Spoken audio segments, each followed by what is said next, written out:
να έχεις κάνει το τέλειο παιχνίδι, γιατί το να βάλεις 95 πόντους στην καλύτερη άμυνα της Ευρωλίγκα, να δεχτείς 78 τόσους όσους ήθελες να φας ουσιαστικά στην άμυνα, και θα ήταν και λιγότεροι αν το μάτι ήταν πιο ανταγωνιστικό, και να χάσεις έναν σπουδαίο παίκτη πάλι με έναν σοβαρό τραυματισμό.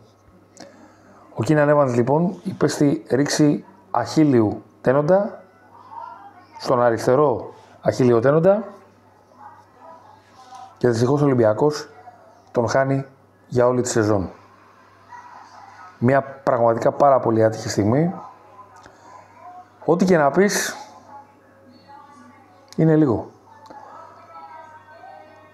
Είναι μια βουβή νίκη. Ένας βουβός θρίαμβος. Είναι αυτό το οποίο έζησαν όλοι όσοι βρέθηκαν στο στάδιο ειρήνης και φιλίας. Αυτό το ένα λεπτό μέχρι να καταλάβουν όλοι ακριβώς τι έγινε.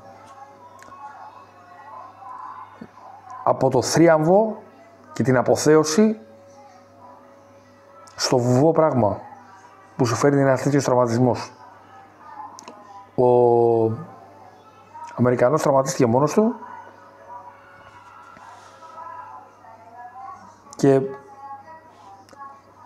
οι αντιδράσεις, αν κάτσετε και τις παρατηρήσετε όλες μία προς μία από τον πάγκο του Ολυμπιακού, τον Παπα-Νικολάου, τον Μπαρτζόκα, τους συμπαίκτες του, τους παίκτες της Ζάλγκιρης, τους οπαδούς της Ζάλγκιρης που βρέθηκαν στο γήπεδο, τα λένε όλα.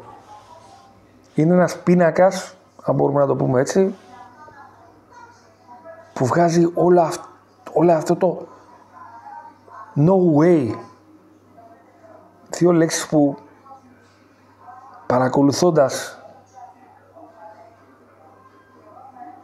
το βίντεο με τον Κίναν θα μείνουν στο μυαλό μας. Ρήξη λοιπόν αριστερού αχίλιου για τον Κίναν Έβανς, και είναι πραγματικά απίστευτο πραγματικά πως από την αποθέωση των 15 πόντων που έβαλε με την καρδίτσα, την αναμονή για να παίξει και τη χρησιμοποίησή του από τη στιγμή που δεν έπαιζε ο Νιλικίνα, κάτι που δεν ήθελε, το είπε ο Μπαρτζόκας, τον έβαλε, έπαιξε 1 λεπτό και κάτι και τραυματίστηκε μόνος του.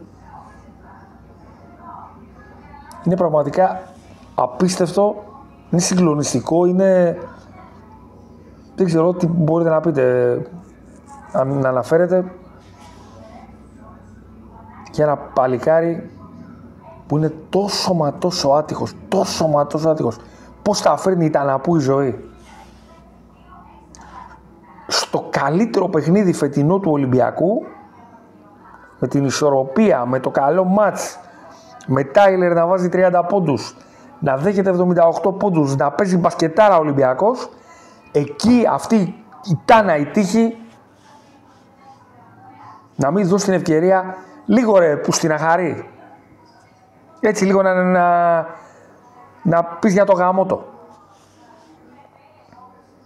Αυτή η άτυχη στιγμή που κουβαλάει αυτός ο παίκτης και φέρνει και την ομάδα. Να είναι ένα γεμάτο σεφ, με πανηγύρια, με παίκτες του Ολυμπιακού από ποδόσφαιρο. Να παίζεις μπασκετάρα, να αποθεώνεις, να κάνεις, να δείχνεις, και να έρχεται αυτή η τάνα η στιγμή και να σου χαλάει ένα θρίαμβο, ο οποίος από πανηγύρι γίνεται ένας βουβός θρίαμβος, μια βουβή νίκη. Να πεις τι τώρα, 95-78 κέρδισε ο Ολυμπιακός και χάνει ένα παίκτη στον οποίο είχε επενδύσει. Δυστυχώς όμως αυτή η τάνα η ζωή έφερε αυτή την ατυχία. Οι σκέψεις μας εννοείται ότι είναι με τον άνθρωπο ο οποίος ζει το δικό του πόνο. Ο Ολυμπιακός οφείλει να κοιτάξει μπροστά,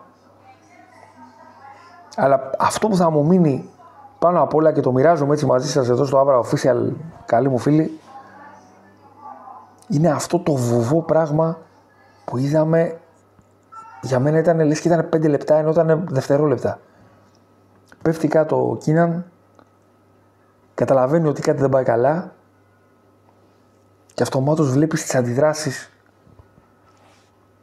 οι οποίες είναι συγκλονιστικές. Να ευχηθούμε περαστικά στον άνθρωπο, η σκέψη μας είναι μαζί του και πόσο κρίμα μια τόσο ωραία εμφάνιση της ομάδας να επισκιαστεί από αυτό το άσχημο γεγονός.